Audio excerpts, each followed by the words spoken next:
først at tage stoffer, da jeg var 17-18 år.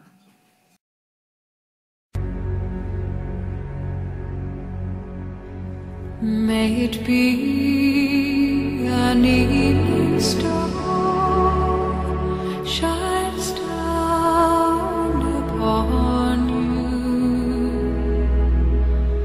May it be when darkness falls, your heart will be true.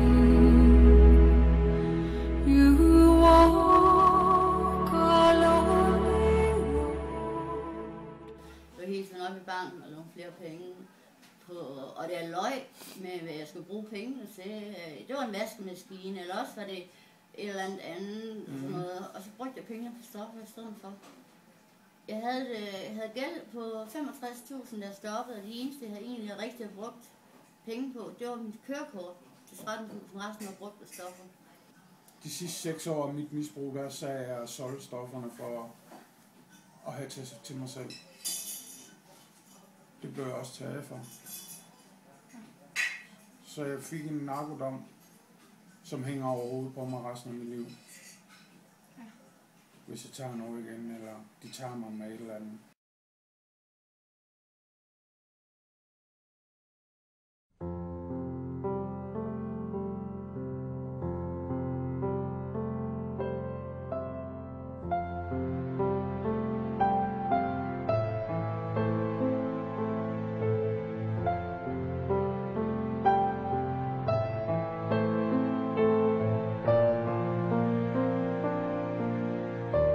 Leversygdom, hepatitis C, og det er på grund af stofferne, og vi ikke er rene med værktøjet. Og jeg har mistet de fleste af mine tænder.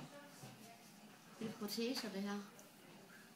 Og jeg er kun 36. Det er stoffet, og så der ætser har jeg det. mistet alle mine tænder, faktisk. Det er stoffet, der ætser. Det ætser det, ja. Og så, fordi at jeg skulle ud og have den psykiske lidelse, så har jeg taget 30 kilo på grund af medicin, jeg skal tage i dag, for ikke at Ryge stofferne. ryge stofferne igen. Hvad er det for en medicin? Det er mod min skizofreni. 8 år. Stofferne og sygdommen og vores fortid har gjort, at vores søn er blevet taget fra os. Så han er på 2 dage efter han blev født, ja. kom de op på sygehuset og tog os søn fra os. Og det var alt det, jeg ville stoppe med at tage stoffer for. Det var for at få en normal familie. Og det får jeg aldrig.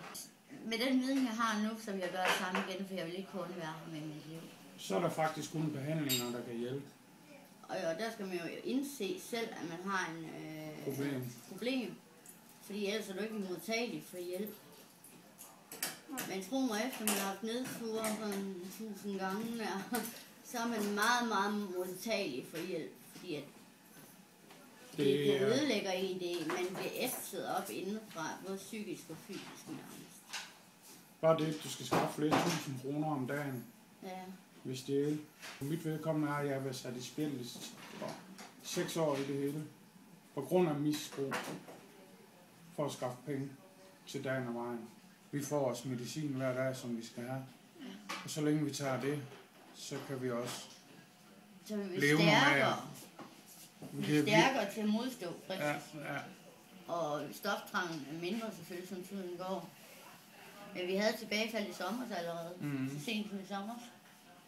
På et par dage. Så stoppede vi igen. Det var en depression, der udløste tilbagefald. Og så blev depressionen endnu værre bagefter. Så det er først nu, vi er ved at komme om på igen. Ja. Og det er jo selvfølgelig gået ud over søn. Vi kan ikke se ham så ofte, som vi gerne ville. Og så skammer man sig over det, og så har man lyst til at tage stoffer på grund af det. Det er en ond cirkel. Mange gange så slukker man jo for følelser. Nogle følelser, man ikke kan holde ud til at være i. For eksempel, det kan være nogle følelser jeg kan sige fra min barndom, at jeg er opvokset med vold, lige siden jeg lå i vuggen. Indtil jeg var 17 år, der var jeg ved at slå min far ihjel. Og min mor har misbrugt mig seksuelt. Og der startede jeg som 12-årig med stoffer. Jeg fik som 8-10-årig, der fik jeg stesolid af lægen. Nervemedicin for dårlige nerver i maven. Og så mit misbrug, det startede, da jeg var 12 år også. Med alkohol og hash og speed. Jeg har været med i en rockerkrig i Randers og skudt efter folk og blevet skudt efter selv. Og har været, ja.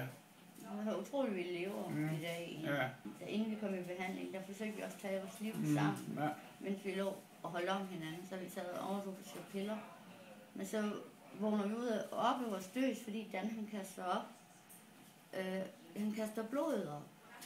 Og vi bor hjemme hos min mor på det andet tidspunkt, fordi vi skal altså vi har forladt. Tilbage til behandlingen. Ja, tilbage til behandlingen, som vi har. Så holder hun ham, og så ringer jeg efter en ambulance, og så hælder jeg om. Og så vågner jeg op i ambulancen jeg vågner op på sygehuset, og Dan, han vågner op på sygehuset, så får vi modgift. Jeg får modgift, det vil Dan så ikke tage imod. Så smider min mor os ud, og så ender vi på forsorgshjemmet i en måned, inden vi kommer i behandling sammen. Og så har vi holdt sammen lige siden. Ja. I 8 år nu.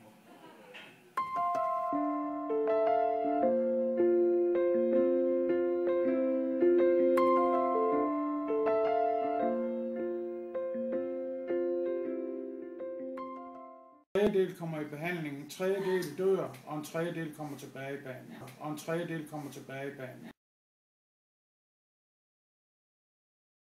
Du ved jo egentlig ikke, hvad der skyder ind. Du kan jo lige så godt stille træskoene. Også men virkelig er ivrig, at der skal det her ind, nærmest bryster af, hvad det hedder... Abstinenser. Ja, abstinenser. Så kan det være, at du tager alt for meget. Du vurderer forkert.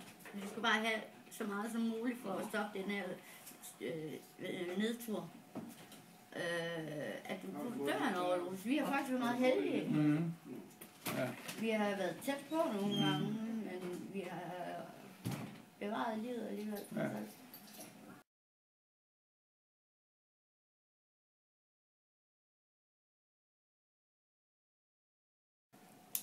Hold jer fra den første. Ja. En er for mange, og 1000 aldrig nok. Det starter med has. Mm. Starter med cigaretterne. Ja.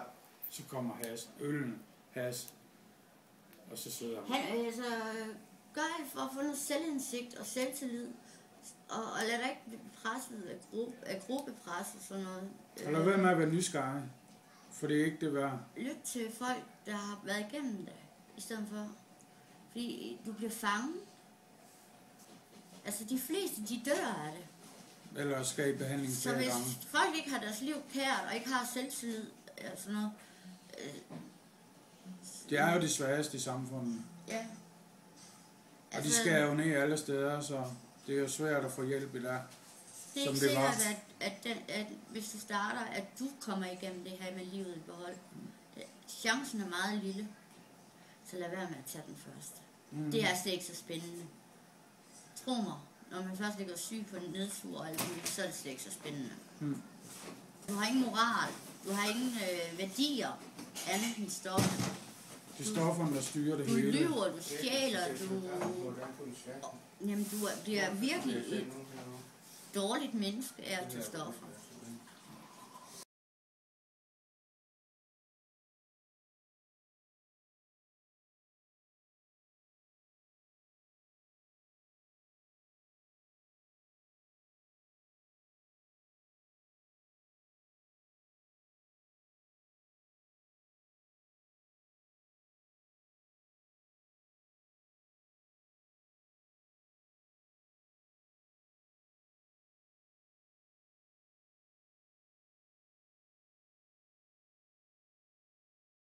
For Dan har selv været med ude at kræve penge ind, hvor han har brugt vold, ikke? Hvis vi kunne selv være udsat for det, Dan selv har gjort Det jeg selv har gjort. mod andre. Men vi har bare været så heldige Og den at finde den kan komme igen, løsning på hvornår som helst. Altså det man giver, man får hvad man giver. Og det gør man altså. Giver man gode ting, så kommer de 10 gange igen på et tidspunkt. Men de dårlige ting kommer altså også. Dem skal man også stå til regnskab for. Og lige pludselig så står der måske over en mand, du har gjort for træet. Så står du der, hvad så? Vil han noget, eller vil han ikke noget? Og man har det heller ikke godt med at skal gøre andre ræd og gøre dem ræd. Altså, når man uskyldige bliver mennesker har jeg stoffri, også, så kommer har jeg der også også skadet. skyldfølelse over alt det, man har gjort. Og det har jeg mod det andre. dårligt med i dag, at jeg har gjort uskyldige mennesker for træet.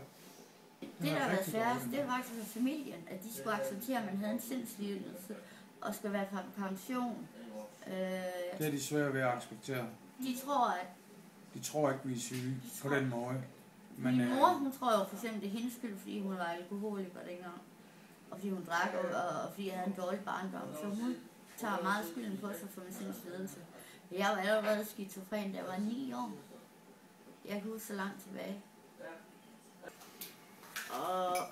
Og nogen, de bliver forarvet over, at jeg er 36 år. Min mor for eksempel har en dårlig ryg og overvægt. Jeg kan ikke komme aldrig arbejde igen. Hun kan ikke få sin pension, selvom hun prøvede. Hun bliver da misundelig på mig. Fordi at jeg som 36 år har fået min pension. Samtidig med at hun tager skylden på sig, for at jeg har fået den sindslidelse, jeg har. Det er altså noget, jeg er født med. Min bror har det også. Men min anden bror og min søster har det ikke.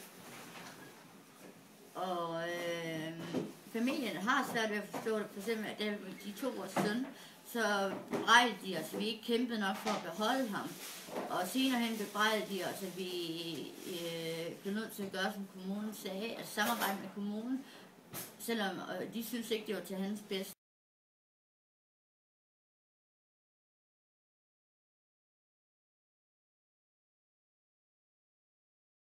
Velkommen til Simone. Vi er her på Remisen. Det er super fedt, at vi filmer til en dokumentarfilm, vi er ved at lave. Det er super fedt. Der er så her. Hej så. Hun er true kakker, forever tyrker. Ja, det er Walla Shoe, mand. Walla Shoe, Simone, jeg smadrer dig. Ja, okay.